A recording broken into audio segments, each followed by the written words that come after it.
Présence protestante, une émission de l'Église protestante du Sénégal, présentée ce soir par Florence Kembo, à la cabine technique Oulaili.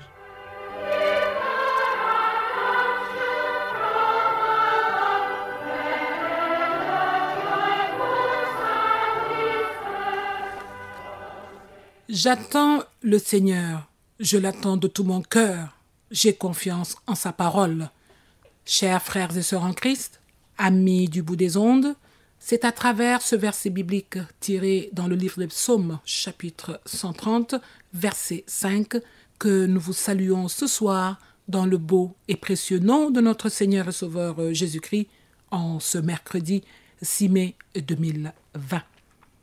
Alors, au programme de cette émission, nous allons vous faire écouter un enseignement qui a pour thème le jeûne avec le pasteur Philippe Jean-Baptiste Mendy, membre de l'Église protestante du Sénégal et président de la paroisse de Hor.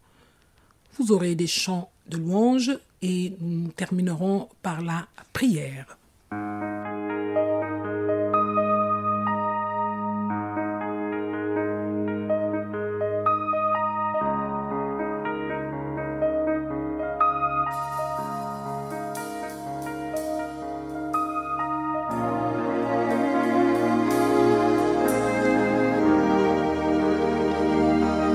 Je suis lasse et que le doute m'envahit.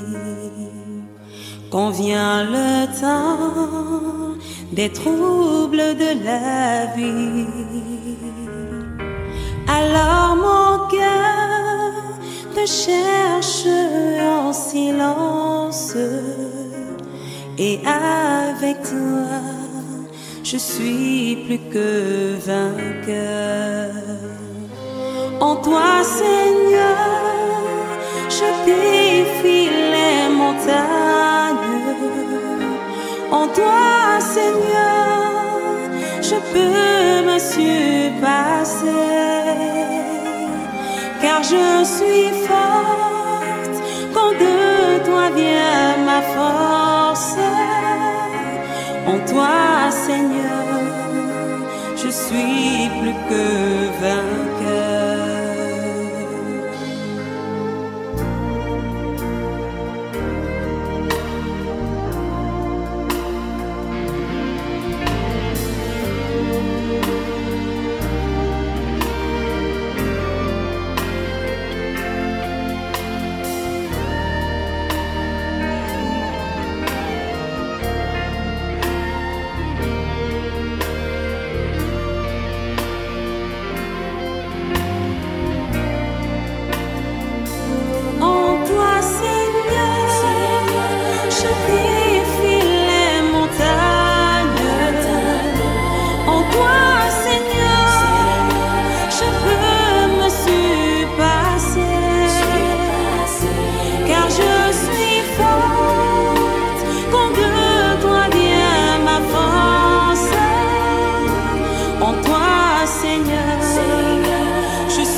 C'est le moment d'écouter l'enseignement du jour qui a pour thème le jeûne avec le pasteur Philippe Jean-Baptiste Mendy, membre de l'Église protestante du Sénégal et président de la paroisse de Hor. Chers frères et sœurs en Christ, chers auditeurs de la radio Sénégal Internationale, je vous salue dans le beau et précieux nom de notre Seigneur et Sauveur Jésus-Christ. Ce soir, nous allons parler du jeûne. Le jeûne à la lumière de la Bible, surtout en ce moment de Covid-19, où nous avons vraiment besoin de l'intervention divine. Nous avons besoin de nous humilier devant lui pour qu'il puisse agir puissamment. Voici comment nous allons articuler notre thème de ce soir. Nous allons tout d'abord définir le thème jeûne, parler ensuite du fondement biblique du jeûne, puis du jeûne dans l'Église d'aujourd'hui. Ensuite, nous allons parler des sortes de jeûnes. Puis, pourquoi jeûner? Quelles sont les motivations, quelles doivent être les motivations, les objectifs au jeûne? Ensuite, nous allons parler des obstacles du jeûne et conclure. Mais nous allons également proposer un canevas de prière pendant le jeûne. Définition du jeûne à la lumière de la Bible. Le jeûne est une pratique religieuse qui consiste à s'abstenir de manger et de boire afin de mieux se donner à la prière. Dans la religion chrétienne, le jeûne peut s'étendre jusqu'à la privation de toute satisfaction corporelle, telle que le plaisir sexuel. Le jeûne peut être individuel ou collectif. Fondement biblique du jeûne. Bibliquement, le jeûne n'est pas obligatoire. Néanmoins, il est indispensable pour un chrétien. Dans l'Ancien Testament, l'ordre de jeûner ne figure pas d'une façon explicite. Toutefois, il y a des termes qui pourraient bien rendre l'expression, en l'occurrence le verbe s'humilier. Ainsi, en Lévitique 16, 29, Dieu dit aux enfants d'Israël, « Vous humilierez vos âmes ». En Exode 34, 28, Moïse jeûna pendant 40 jours du haut de la montagne de Sinaï. Le résultat, c'est qu'il descendit de là en resplendissant de gloire divine. Avec le temps, le jeûne était devenu obligatoire en Israël tous les jours de sabbat, de façon qu'on reprochait même à Jésus pourquoi ses disciples ne jeûnaient-ils pas. Le jeûne était devenu même un sujet de gloire pour les pharisiens. Nous pouvons lire cela dans l'évangile de Jésus-Christ selon Luc, chapitre 18, verset 12. Dans le Nouveau Testament, Jésus réaffirma l'importance du jeûne en faisant savoir qu'il y avait un pouvoir extraordinaire dans cette pratique. Après avoir chassé un démon que le disciple n'avait pas pu faire sortir d'un homme, il dit aux disciples ébahis, « Cette espèce ne peut sortir que par le jeûne et la prière. » Matthieu 17, 21. Le jeûne dans l'Église d'aujourd'hui. Aujourd'hui, le jeûne est pratiqué non pas comme obligation, mais comme une nécessité. Il est aussi une expression de foi et de dévouement personnel à Dieu. Il y a des personnes qui jeûnent pendant 40 jours, surtout pendant le temps des carême. Dans les églises protestantes, le jeûne est plutôt libéral. Chacun jeûne quand il veut. Ce qui est vrai dans tous les cas, c'est que le jeûne est conçu comme une pratique qui donne la force spirituelle et doit comme tel être pratiqué par tous. Différentes sortes de jeûne. Il existe deux façons de pratiquer le jeûne. Nous avons le jeûne partiel.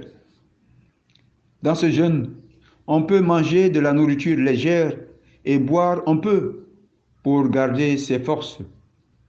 Ceci se pratique surtout en cas de jeûne prolongé pendant plusieurs jours. Au-delà de certains jours, l'organisme est vraiment menacé, il faudrait le nourrir. Le jeûne donc partiel. Nous avons ensuite le jeûne absolu ou bien le jeûne à sec. Dans ce jeûne, on ne mange ni ne boit rien du tout durant toute la période que dure le jeûne. C'est ce jeûne que pratiquèrent Moïse et Jésus.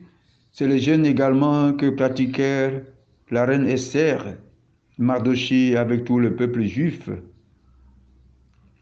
Pourquoi jeûner? Quels sont les objectifs? Qu'est-ce que nous recherchons dans le jeûne? Nous jeûnons tout d'abord pour nous humilier devant Dieu, comme le roi David le fit lorsque son fils, né de Bathsheba, femme d'Uri, était malade. Le roi David avait un enfant avec la femme d'Uri, qui était malade à cause de son forfait.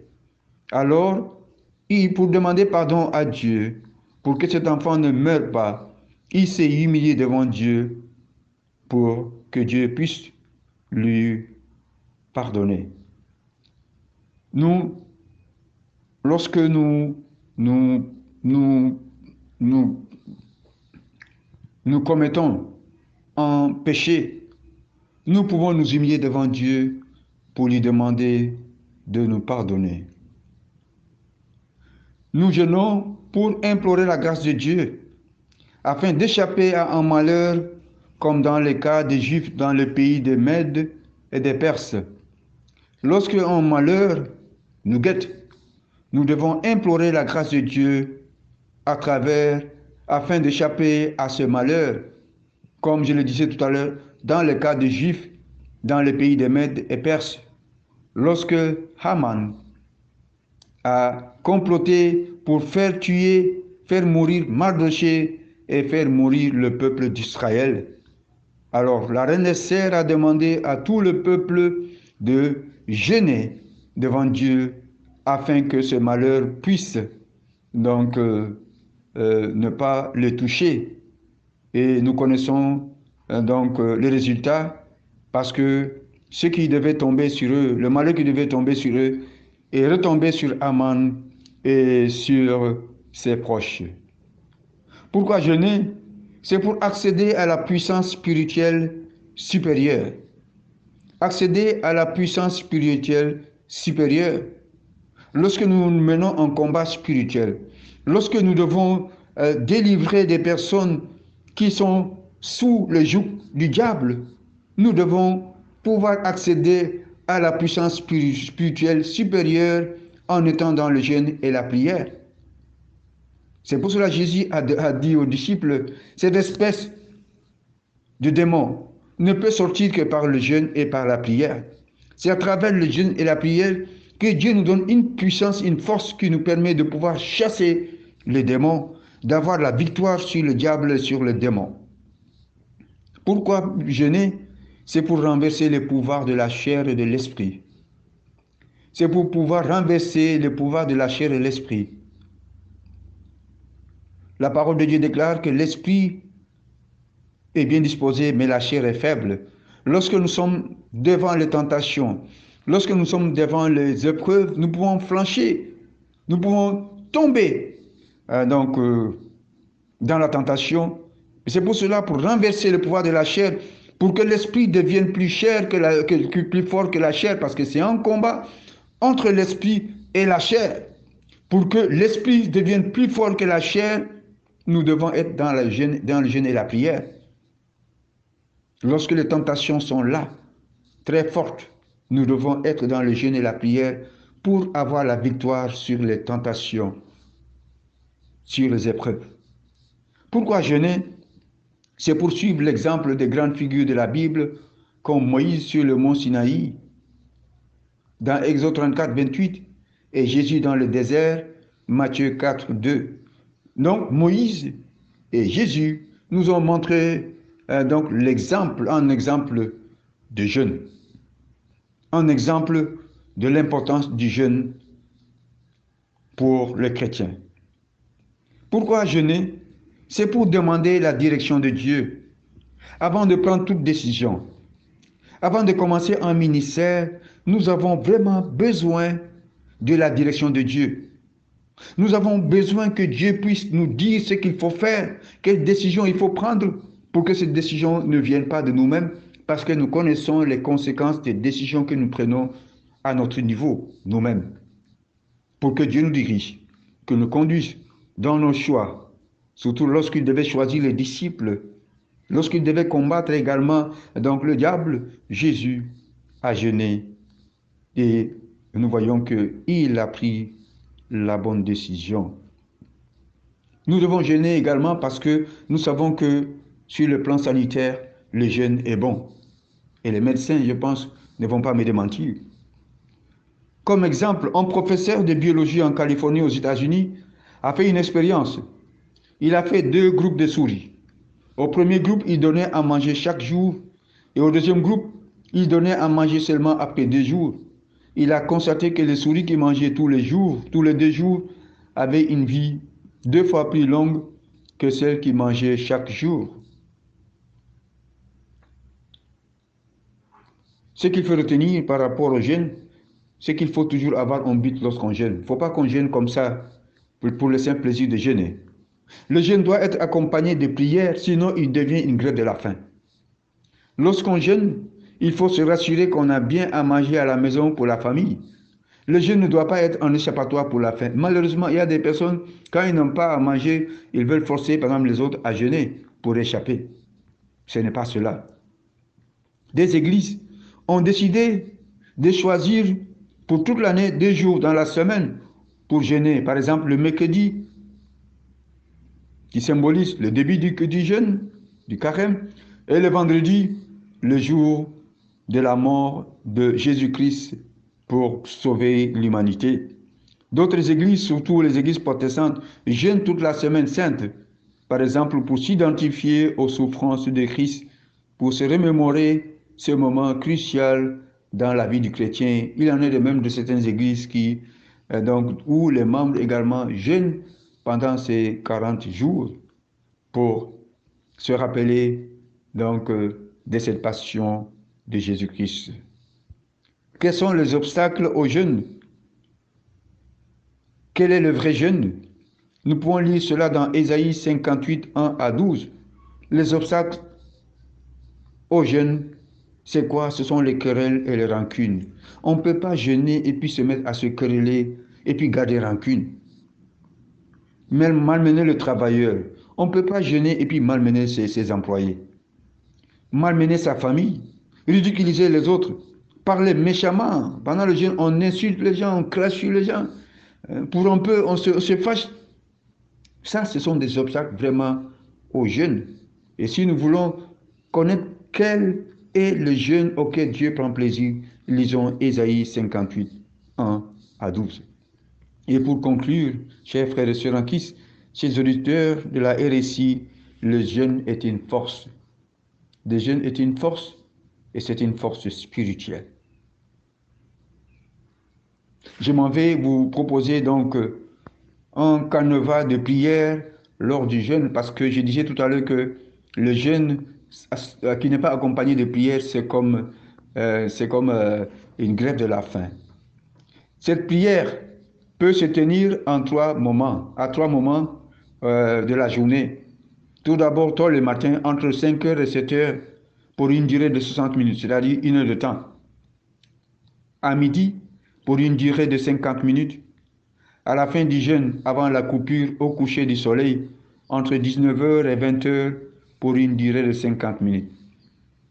Encore que cela dépendra de votre disponibilité et de l'endroit où vous êtes. Ce sera très difficile de respecter ce chrono dans vos lieux de service. Notez que ceci n'est qu'un canevas que nous pouvons adapter selon les circonstances. Cette prière peut se dérouler en 8 temps. Tout d'abord, un moment de louange et d'adoration avec comme texte de base le psaume 148, 149, 150 et tous les autres psaumes de louange. Deuxièmement, chant ou cantique. Troisièmement, un moment de confession des péchés avec comme texte de base Proverbe 28, 13, Ésaïe 59, 1, Psaume 32, 1 à 5. C'est pour demander pardon à Dieu pour les péchés que nous avons commis, qui peuvent être un blocage à nos prières. Ensuite, un chant ou bien un cantique. Puis, un moment d'intercession pour tous les sujets, soit pour tous les sujets ou pour un sujet spécifique. Avec comme texte de base Jean 14, 13, Matthieu 7, 7, demandez et l'on vous donnera, Philippiens 4, 6, pour rappeler à Dieu ses promesses. Ensuite, chant ou cantique, puis une prière de remerciement, d'action de grâce pour l'exaucement de nos prières, avec comme texte de base 1 Thessaloniciens 5, 18, Éphésiens 5, 20. Notre Père, pour conclure la prière. Pour la prière du soir, après le Notre Père, nous pouvons ajouter un cantique qui sera suivi par une rupture du jeûne précédée de la prière pour la nourriture. Que Dieu vous bénisse. Nous allons maintenant prier les uns pour les autres. Amen. Vous êtes à l'écoute de Présence protestante sur Radio Sénégal International 92.5 FM. Notre émission touche à sa fin. Nous allons écouter la prière du pasteur Philippe Jean-Baptiste Mendy. Unissons-nous dans la prière d'intercession. Seigneur notre Dieu, souviens-toi de ton Église, l'Église protestante du Sénégal, de ses premiers responsables, le modérateur, le secrétaire synodal, le presbyte de l'exécutif ou vice-président, le directeur financier, les responsables des départements.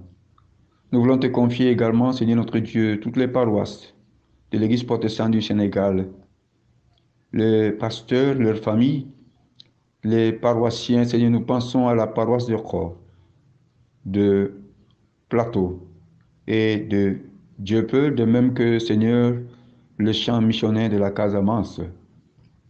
Seigneur, nous te confions également nos églises sœurs. Seigneur, nous voulons également que tu manifestes ta vérité et ta grâce dans notre peuple parmi tout le peuple du monde. Seigneur, souviens-toi de nos proches et de nos amis, de nos familles. Couvre-les de ta protection, surtout en ce temps de Covid-19, et environne-les de ton amour. Nous te le nommons en silence. Souviens-toi des malades du Covid-19.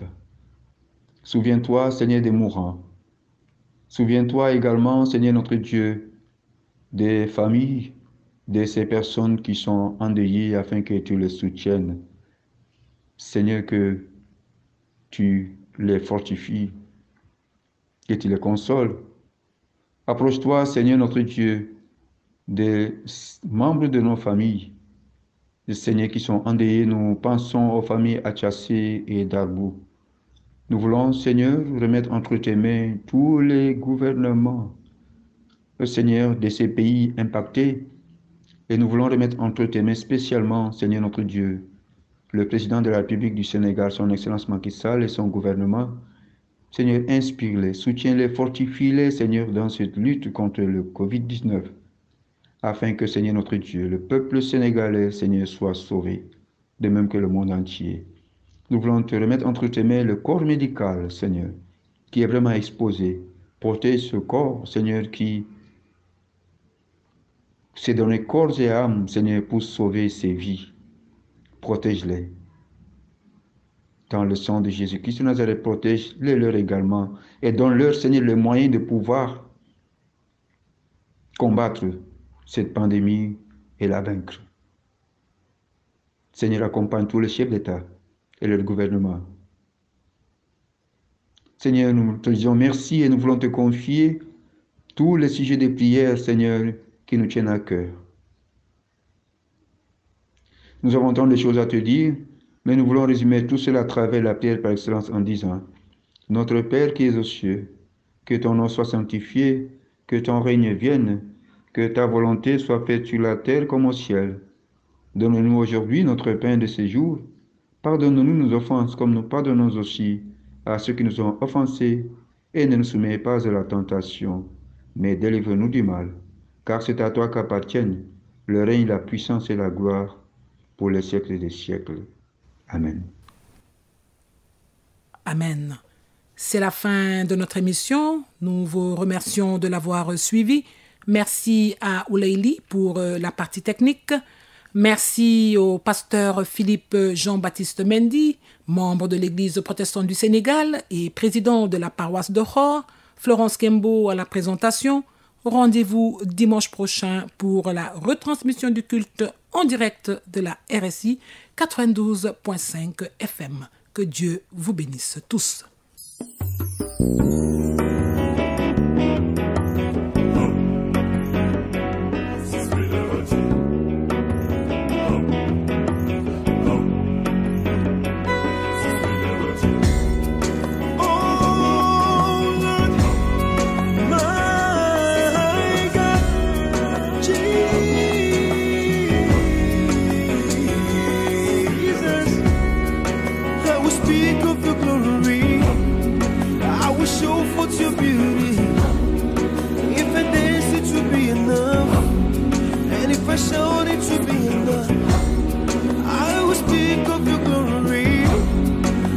bouche au